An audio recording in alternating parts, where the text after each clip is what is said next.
What can your child do that would be so bad? What, nothing. Breaking tonight, the family tragedy now considered a murder. Clayton police arresting a woman for allegedly killing her son on Christmas Day. Prosecutors charging Elizabeth Yarborough with second-degree murder after Clayton police initially thought they were dealing with a suicide. Jonah Kaplan has had a busy night. He was on Facebook Live earlier as the Clayton police chief briefed reporters shortly after the charges were filed. Jonah now reports on the shocking discovery that changed everything for detectives. Ma'am.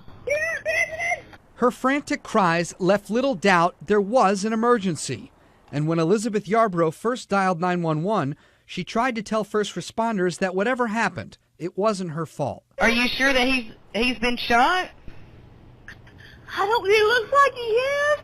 I don't know. He had a gun.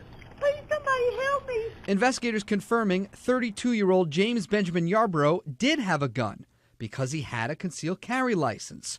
According to Chief Blair Myhan, Elizabeth would tell detectives it was her son, who went by Ben, who pulled the trigger on himself while staying at her home for Christmas. But then she suddenly said something else. This was not part of questioning her, and she had, confessed to the crime. This was just a statement that she made. I don't think the officer was really prepared to hear what he heard. At that moment, detectives opened a homicide investigation. It really boils down to intent. We knew without a shadow of a doubt that she had shot her son. That was not in question, but again, it's not necessarily what you know, it's what you can prove. As a matter of policy, ABC 11 Eyewitness News, we will not cover or report on suicides, which is why we didn't come here back on Christmas to cover Ben's death. But the residents, they were the eyewitnesses, and some of them took these photos because they said they feared there was something more to the story. Elizabeth lived among a tight community of active adults, which members say will never be the same. The way I see it, there's two people who know the truth, her and her son, and he's not here to tell it.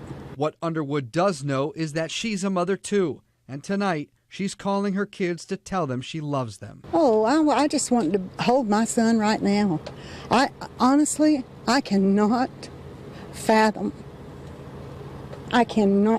doing that to one of my children or anybody. In Clayton, Jonah Kaplan, ABC 11 Eyewitness News.